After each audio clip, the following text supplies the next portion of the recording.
gripe, acerca de la influenza, del chikungunya, acerca del Zika. Y pues bueno, también como club siempre nos ha distinguido el aspecto preventivo.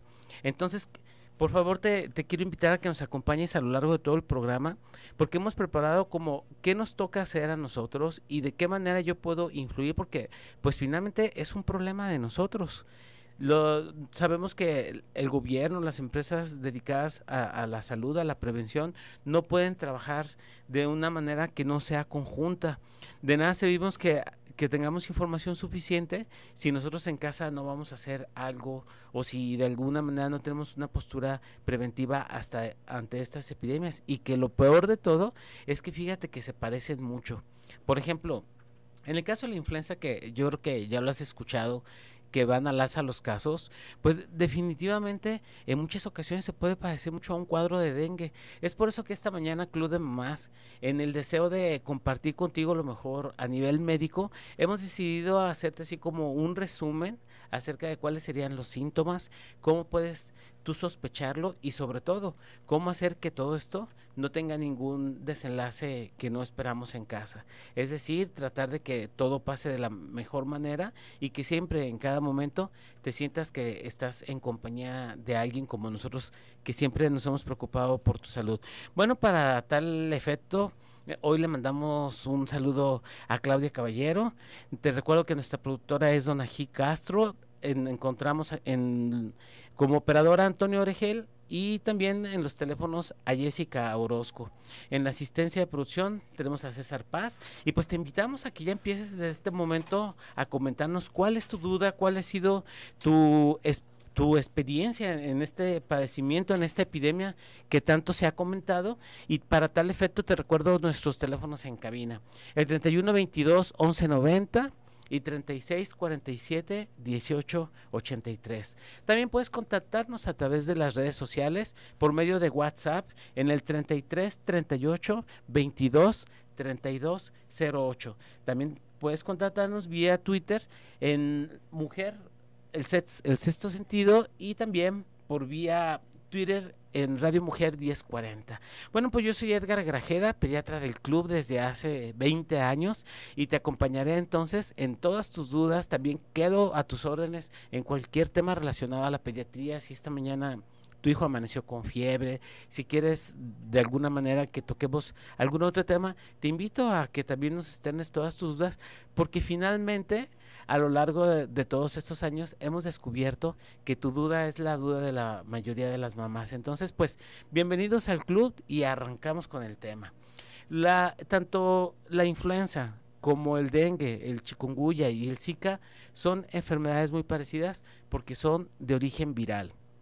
Cuando yo inicié en la carrera, casi como que el cocol de las enfermedades eran las bacterias, y a raíz del uso de los antibióticos ya los virus se llegan a posicionar como una amenaza. Para un ejemplo tienes el caso de lo del SIDA. Tenemos por ejemplo cuando ha habido brotes como el ébola que han amenazado a la especie humana, y en este caso el virus del Zika ya viene a ser, me tocó verlos cuando era reportado en el primer caso y yo decía, bueno, creo que es un problema para Brasil, creo que es un problema para los países del Caribe, y no, resulta ser de que todas las enfermedades que eran inicialmente tropicales han llegado ya a la zona urbana. Vamos a hablar acerca de cuál es el comportamiento, si Guadalajara tiene Zika o no tiene Zika. Bueno, en el caso de lo del dengue, yo creo que recordarás que en el 2009 hubo una epidemia impresionante y que golpeó muy duro a nuestra ciudad. También en el caso de la gripe, pues debemos de recordar la pandemia de la AH1N1, que también precisamente en 2009 logró modificar hasta nuestros patrones de vida, pero de repente como que se nos olvida la prevención. La prevención es lo más básico, es lo más sencillo y casi la principal herramienta en nuestro medio, y de repente como que tratamos de preocuparnos hasta que el problema ya está en casa. Te quiero también recordar que todo este tipo de padecimientos, los epidemiólogos han observado que tienen una forma cíclica, es decir, para el 2016 se espera un repunte en todas estas epidemias. En el caso de lo de la influenza, pues ya te tocó vivirlo en casa, por fortuna no logró los rangos de pandemia ni de epidemia, pero definitivamente que la afluencia a consultorios se elevó de manera significativa. Tenemos ya estadísticas en donde la mortalidad por esta causa está elevada o está 4 veces mucho más alta que otros años, y por desgracia golpeando a los extremos de la vida, es decir, a los niños, sobre todo a los que tienen algún otro padecimiento coexistente como sería asma, como sería fibrosis quística, y también a los adultos mayores, y que también de alguna manera tienen padecimientos como asma, diabetes, hipertensión. Entonces, ¿qué estamos esperando? Creo que ya debemos de iniciar nuestra propia campaña, debemos de ser nuestros propios promotores de salud, y de alguna manera debemos de también tener estrategias para todo lo que se avecina. Desgraciadamente cada vez los padecimientos virales son más difíciles de diferenciar. Desgraciadamente las pruebas que disponemos en nuestro medio no son las adecuadas y la sensibilidad es corta, y pues bueno, todo esto lo analizaremos después del corte. Estás en Club de Mamás, continuamos con este tema.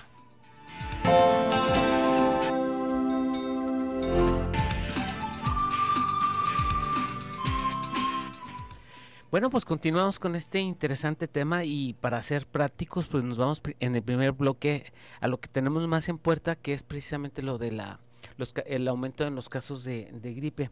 Y para esto, pues déjame comentarte que normalmente cada año realizamos una campaña antigripal, la cual es exitosa y que normalmente va dirigida cada vez a los grupos de mayor riesgo. Bueno, pues este año, por algunas circunstancias, yo creo que mucho influyó el clima, de que el frío no se presentó en los primeros meses, como que todo el mundo nos confiamos, la gran mayoría de niños sin vacunar, y de repente los consultorios al 100%, rebasando así la capacidad y desplazando prácticamente todas las enfermedades. Y lo que es peor, que si hay Tamiflu, que si no hay Tamiflu, que si es efectivo, que si no lo es, que si puedo utilizar el antigripal de rutina, cómo identificar una complicación, cómo sospechar, dónde hacen la prueba, cuánto cuesta la prueba. Creo que estas preguntas eran así el común denominador en cada llamada. Y para eso pues me gustaría aprovechar este espacio que en realidad siempre he valorado, porque es como una gran charla y siempre he considerado a las mamás del club como parte de mi consultorio. Y pues de igual manera me gustaría que tú también, si tienes en este momento alguna duda al respecto, nos la hagas saber para de esta manera enriquecer más el tema.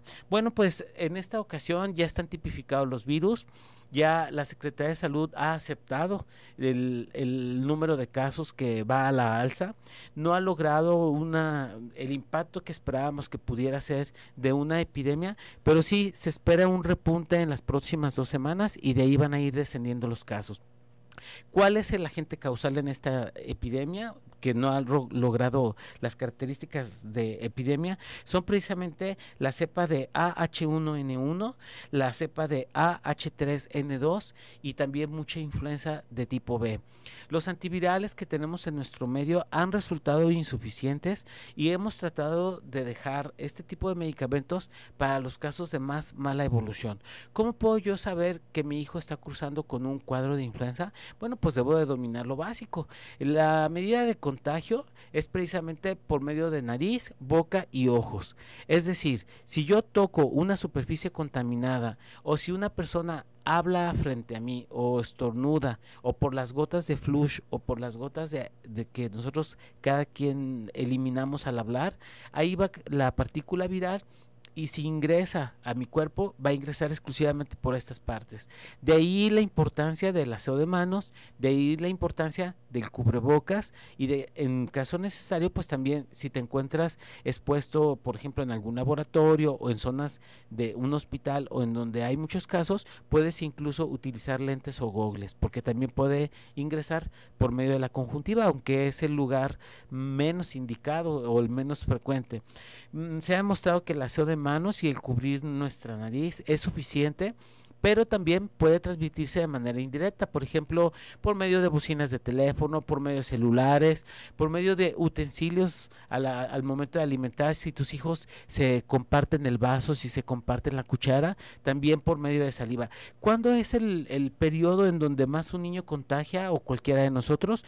Bueno, pues un día antes de que presentemos los síntomas ya se pueden detectar partículas virales y también virus capaces de ser contagiosos, y sobre todo en los primeros 3 a 5 días.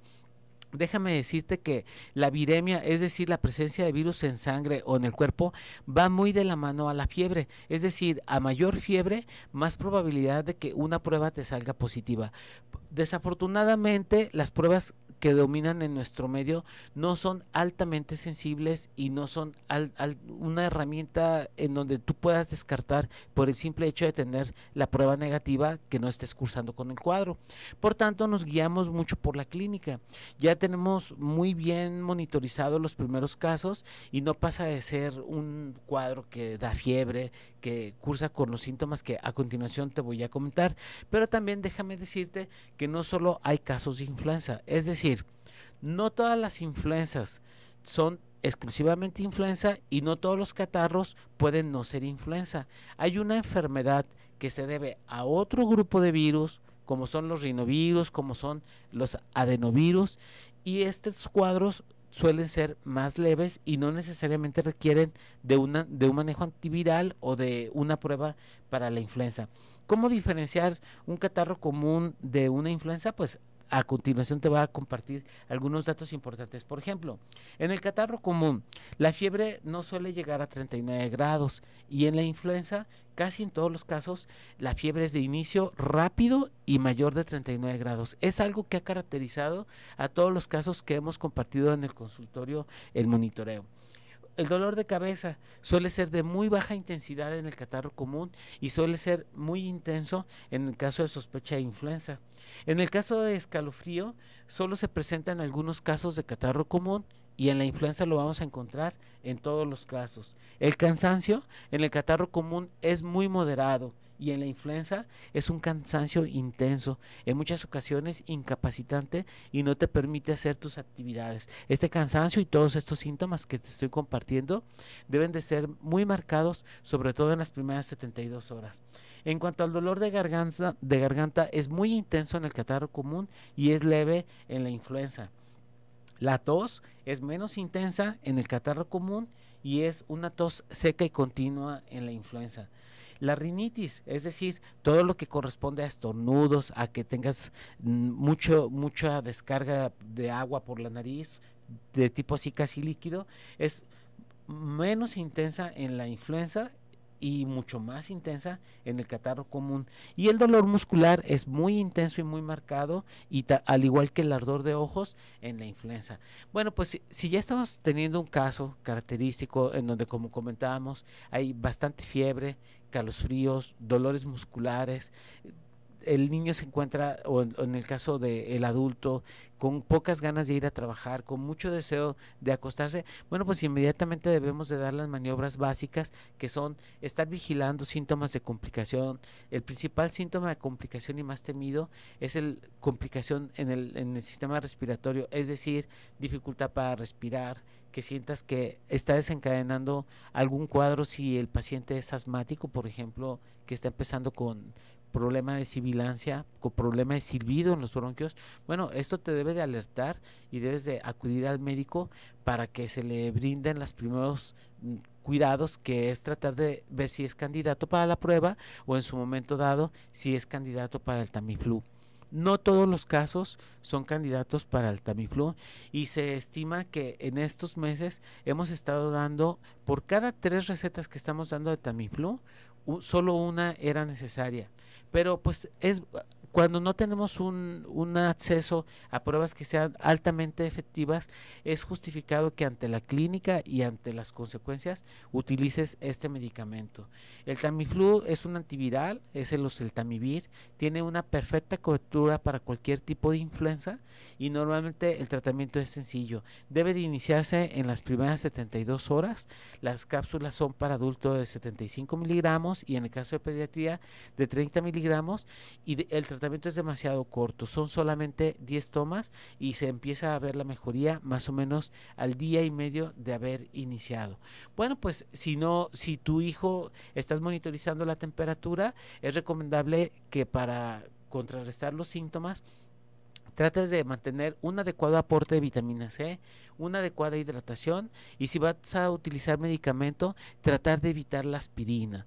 La aspirina en cualquiera de los padecimientos virales, hablando de chikungunya, dengue, zika o hablando de catarro común, la aspirina si tú la utilizas para el manejo de la fiebre, puedes favorecer la presencia de una enfermedad mortal que se llama síndrome de Reye o síndrome de Ray.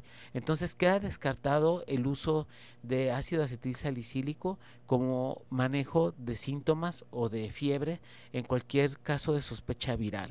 Siempre debemos de iniciar con paracetamol. En el caso de los hijos debemos de saber que la dosis es de 2 a 3 gotas y la puedes utilizar hasta 4 o 5 veces al día. Puedes también auxiliarte de compresas para no estar utilizando tantos medicamentos y en el caso de los adultos la dosis es de paracetamol de 500 a 700 miligramos por día. Puedes utilizar la presentación comercial de tipo Forte que trae 650 miligramos o la presentación de 500 miligramos cada 4 horas. Tratar de guardar reposo, utilizar ropa que no te haga sudar y perder líquidos, cuidar mucho todo no convivir con las demás personas, porque te recuerdo, un día antes de iniciar con el catarro y 3 a 5 días después es cuando más fácilmente puedes tú contagiar también a las demás personas. Por tanto, es importante que si tus hijos o tú están cursando con estos síntomas, te quedes en casa para que no favorezcas el contagio hacia las demás personas. También es recomendable el uso de cubrebocas, el aseo frecuente de manos y el utilizar geles antibacteriales en base a alcohol para que no estemos de esta manera propagando y favoreciendo nuevos casos. Bueno, en el siguiente bloque hablaremos de Zika y dengue, por lo que te invito a que continúes con nosotros. Regresamos.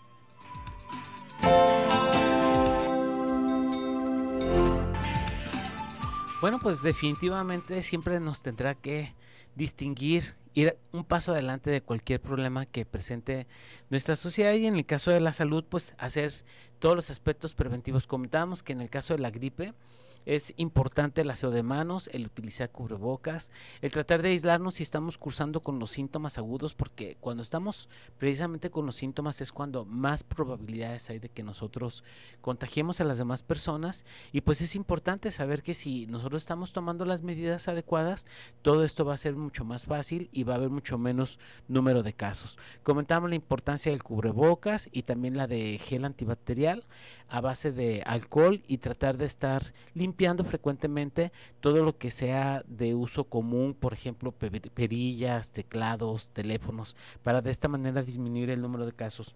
Bueno, pues ahora vámonos a otro padecimiento viral también, como viene siendo el grupo de los arbovirus y que tienen muchas cosas en común. Por ejemplo, en 1947 se detecta el primer caso de Zika en Uganda, África y también en Asia. Después se ubica un caso en el 2007 en la isla Yapa de Micronesia y ya actualmente ya se encuentra el Zika en las Américas. Nuestro país ya presenta un alto número de casos, un cuadro preocupante porque parece ser que puede pasar la barrera placentaria y en este caso pues en particular nos preocupan las mujeres embarazadas y el estado que se encuentra con mucho más número de casos es nada más ni nada menos que Chiapas, al igual que en los casos de dengue y chikungunya. En Jalisco ya está reportado el primer caso.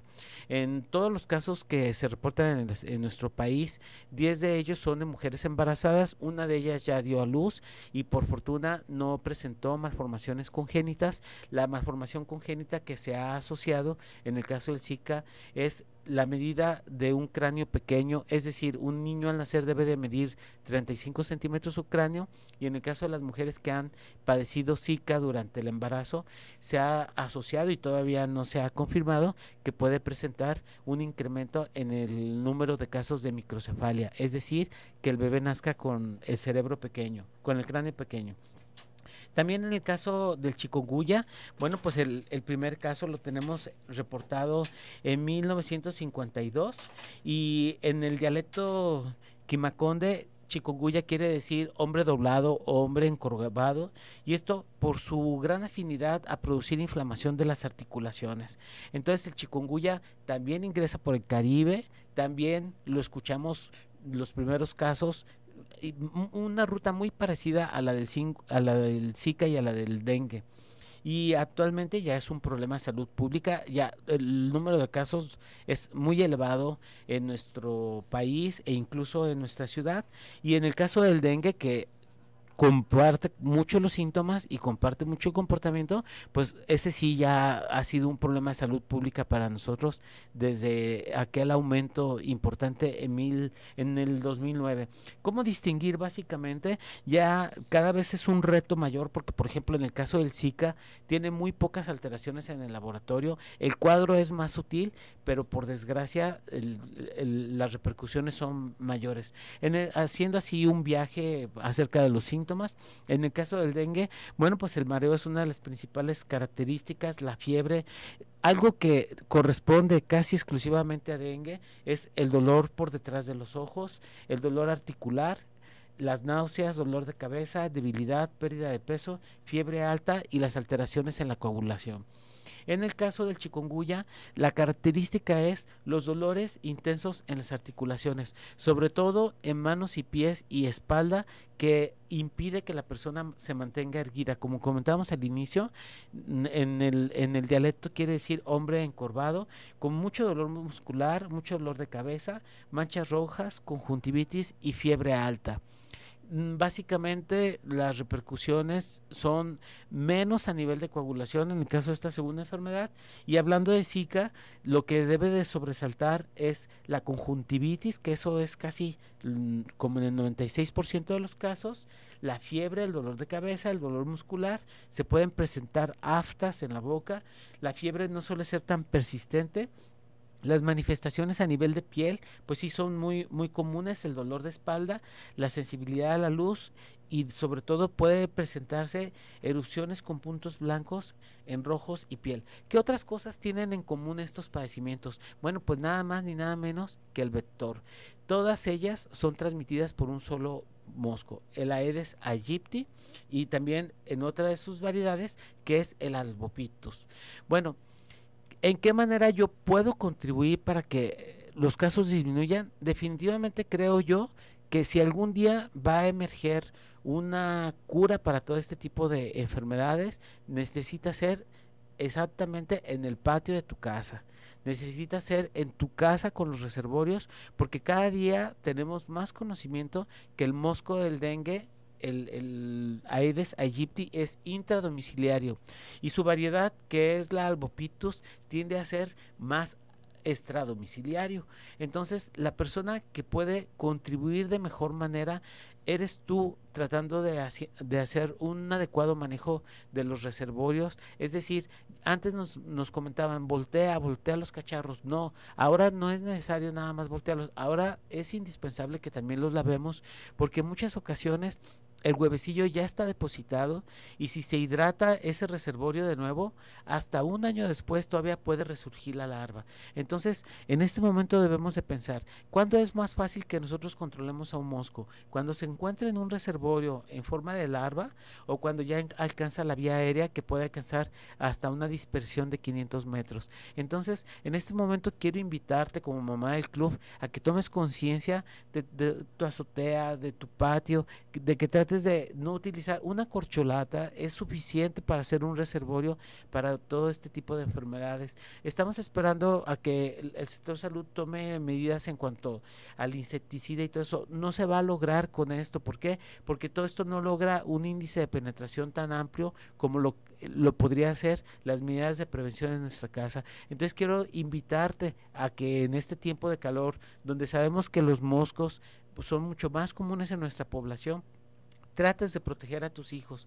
¿Cuáles son las estrategias que te recomendamos? Bueno, una adecuada, detectar oportunamente la enfermedad, tratar de llevar un buen control de todas estas medidas preventivas, como son el no mantener cacharros, el no mantener estanques de agua, el tratar, si es necesario para nosotros que tengamos, por ejemplo, una pileta, bueno, pues cubrir esta pileta con una tapa, y si no es una tapa, por lo menos con algún tul o con cualquier cosa que haga que el mosco no llegue y que no desove en esta agua, porque si el mosco llega a hacer esto, el mosco va en la fase aérea, con que pique a una persona, si este mosco va a vivir un mes, durante todas las personas que pique durante ese mes van a tener el padecimiento. Entonces debemos de alertarnos, debemos de tomar ya las prevenciones. Está definitivamente bien documentado que el 2016 va a ser un año y un reto para nuestra población y sobre todo para Guadalajara, porque ya todas estas enfermedades que eran de tipo tropical definitivamente ya no son tropicales y ya son enfermedades urbanas. Bueno, pues vámonos con los comentarios y las dudas de las mamás del club. Gracias, Pati, por comunicarte. Ella nos comenta que tiene una hija de 4 años y que se enferma de tos y gripa desde hace 15 días y la tos no se le ha quitado. ¿Qué es lo que recomendamos? Bueno, en muchos casos no es el cuadro viral puro, sino que en muchas ocasiones inicia lo viral y ya después puede estar perpetuado por una mala higiene, porque hay mucha contaminación. Debemos de saber que aún en estos meses en nuestra ciudad todavía hay inversión térmica. Entonces, Pati, pues sería importante en tu hija que mantengas una buena hidratación, un adecuado aporte de vitamina C, que realicemos un adecuado aseo de la nariz. Y pues bueno, en el caso de medicamentos puedes utilizar una fórmula con ambroxol y salbutamol y tratar de manejarlo para la tos, pero para este caso ocuparíamos saber cuántos kilos pesas tu hija, para si gustas comunicarte de nuevo y decirte cuál sería la dosis. De lo contrario, pues la hidratación es una de las mejores herramientas para mover las secreciones, y para la tos podrías utilizar, por ejemplo, algún medicamento con el que ya tengas experiencia en el pasado, o si nos reportan los kilos, te recomendaríamos la dosis exacta para que tratar de resolver esta secuela. Es muy común que los padecimientos respiratorios cursen con tos al final de esto, y tratar de mantener su cuarto lo más limpio posible y no utilizar químicos. Sabemos la importancia de emplear vinagre blanco en lugar de químicos que son así como que de repente pueden oler agradable 5 minutos o 10 minutos, pero que son un irritante para la vía respiratoria. Reina Gómez nos comenta que se vacuna cada año contra la influenza, al igual que también vacuna a su mamá. Dice que salió la primera vacuna. Su mamá acude mucho al hospital donde hay muchas personas con enfermedades. ¿Le puede dar influenza aunque estemos vacunadas? Pues definitivamente que esta es una pregunta de las más interesantes y con todo gusto la resolveremos después de esta pausa comercial.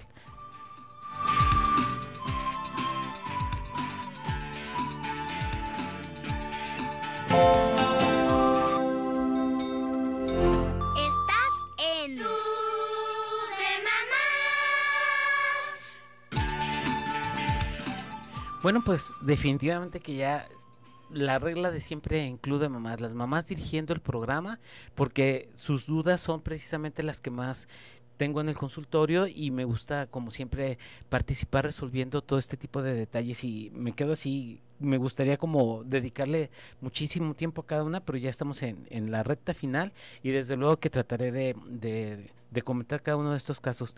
Reina nos comenta que ella se vacuna cada año y que su mamá acude mucho al hospital, también su mamá se vacuna, y su duda es de qué tan probable es de que a pesar de estar vacunado padezca la enfermedad. Debo decirte una cosa, Reina, fíjate que cada año se reúnen los epidemiólogos a nivel mundial y ellos hacen como una apuesta y dicen, bueno, si sabemos que las epidemias son cíclicas, entonces vamos a apostarle este año a tal virus, a tal virus y a tal virus. Y entonces es así como se diseña la vacuna. La vacuna está diseñada con un tipo A, con otro tipo A, con uno AH1N1, con uno del que pertenece al H2 o alguno que ellos supongan y con el tipo B. Es así como ellos desarrollan una vacuna trivalente, pero es como una apuesta.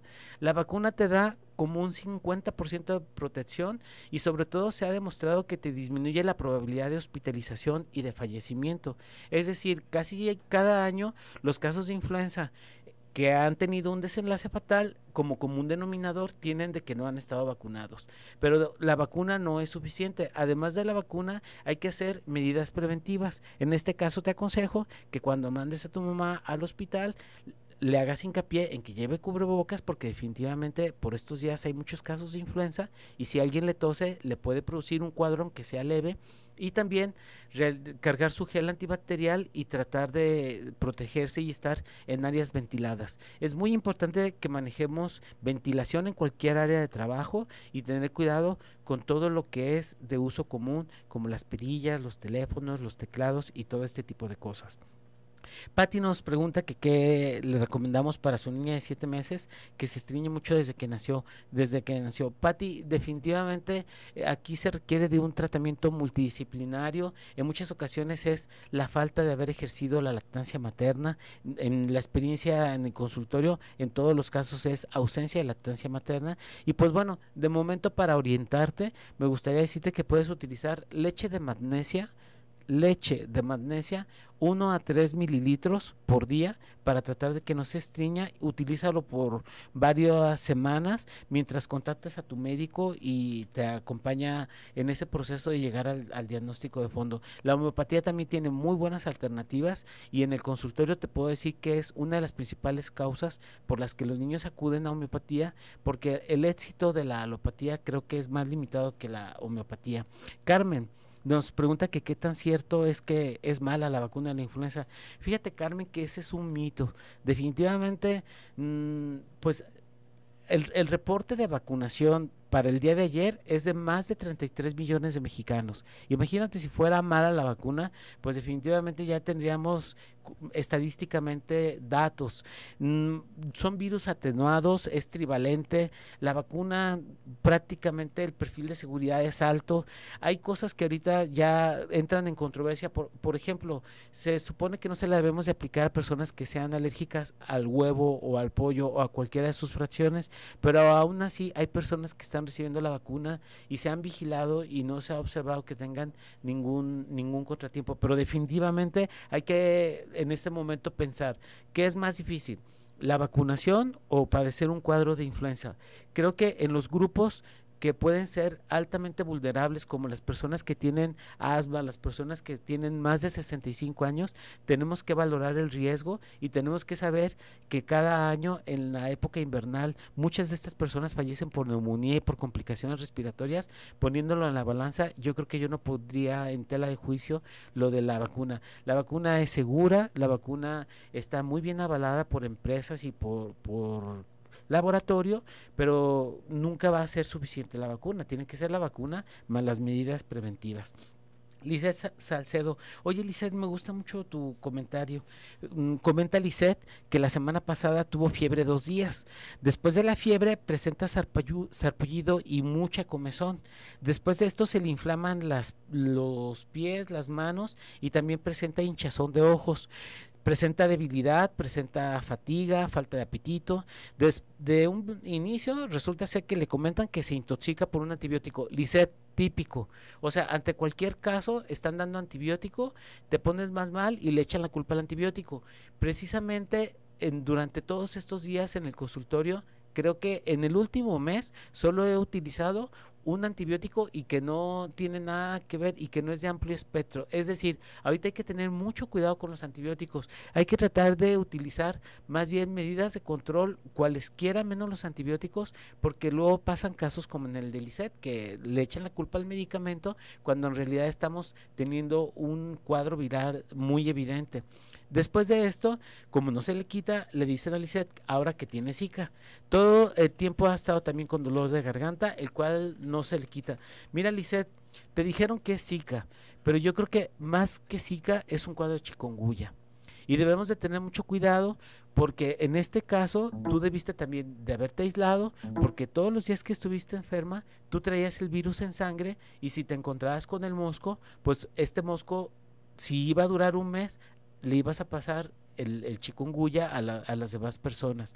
Entonces hay que tener mucho cuidado, es el cuadro clásico que yo veo en el consultorio y definitivamente ante un cuadro así solamente debemos de utilizar paracetamol y debemos de tratar de mantener todas las medidas preventivas.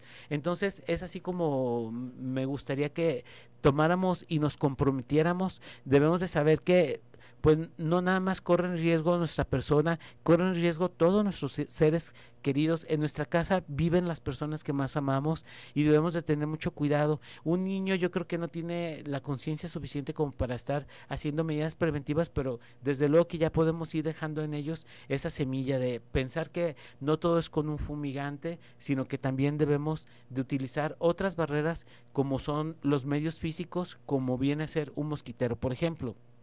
Casi todo el mundo piensa en un repelente antes que un mosquitero y creo yo que debemos de utilizar todas las medidas que tengamos como son el mantener limpias nuestras áreas, nuestro patio, nuestra azotea y en este momento me gustaría que como parte del club razonemos y pensemos qué tanto he cuidado mi patio, qué tanto he cuidado mi azotea y sobre todo preguntarte si hay agua estancada aún así sea en una corcholata, entonces tenemos riesgos para esta epidemia que se avecina en el 2016. Bueno, pues soy Edgar Grajeda, quiero agradecer mucho a Claudia la oportunidad de haber compartido esta mañana contigo todo este tipo de temas en el club. Siempre estaré al pendiente y valorando cada participación y todo lo que hemos logrado como un gran equipo. Y pues bueno, también agradecer a Dona Gil haber estado al pendiente de todos los detalles, a Antonio habernos acompañado como operador, a Jessica, a César Paz y sobre todo a ti como mamá que participas y que esta mañana nos llevemos un compromiso en el que verdaderamente el primero en beneficiarse sea cada uno de nuestros hijos. También quiero decirte que Radio Mujer siempre tiene eventos importantes y en este mes tenemos un evento que se llama Amor con Sentido. Amor con Sentido va a ser caracterizado por conferencias que yo creo que son de interés común y yo creo que al club le debe de interesar mucho, porque yo creo que el club de mamás si hay algo en que siempre se interesa es en que los papás también estén bien. Si tenemos papás integrados y si tenemos papás alegres, pues por lógica vamos a tener también hijos alegres y entonces debes de saber que las conferencias están pero súper interesantes. Por ejemplo, una va a ser Amar lo que soy, amar lo que es y amar lo que hay por parte de Alicia Soltero, que tú sabes que es psicoterapeuta familiar y que la conoces muy bien a través del club. La otra será el lenguaje de seducción en la pareja con la doctora Carlota Tello, quien es terapeuta y sexóloga, conductora de Más de Uno. Y la otra, que es un tema que yo creo que nos debe interesar a todos, acerca de los matrimonios desechables. ¿Quién tiene la culpa? Esta conferencia le impartirá el doctor José María Chegaray, quien es psicoterapeuta familiar. Además de eso tendremos a la rondalla motivos y también va a haber muchas sorpresas, va a haber muchos regalos, pero dentro de esos uno que te debe llamar la atención. Va a haber un viaje a la playa con todos los gastos pagados para 2 adultos y 2 menores. Todo esto en el Hotel Tesoro Manzanillo y el evento de Amor con Sentido se llevará a cabo en la Expo este sábado 12 de marzo a las 9:30 de la mañana en el salón de eventos de la plaza de la planta baja de Expo Guadalajara y la entrada será libre. Esperamos contar con tu presencia y desde luego que esperemos que hayas compartido al igual que nosotros una excelente experiencia de llevarte una edición más de este programa. Recuerda, siempre es mucho mejor prevenir que lamentar. Soy Edgar Grajeda, pediatra del club y quiero que esta mañana te quedes comprometida a que vamos a hacer mucha prevención en relación a estos 4 padecimientos virales que parece ser que se vienen como epidemia en el 2016. Te deseo un excelente fin de semana y sobre todo un excelente viernes. Gracias por ser parte del club.